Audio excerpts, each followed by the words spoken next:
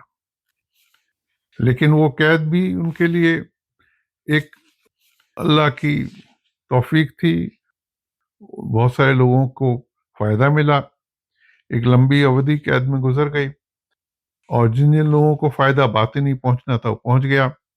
بعد میں جہانگیر اپنے کردار سے بہت لجت ہوا اور حضرت کو بڑے سمان کے ساتھ بلا کے اپنی غلطی کے لیے معافی مانگی اور ان کو چھوڑا۔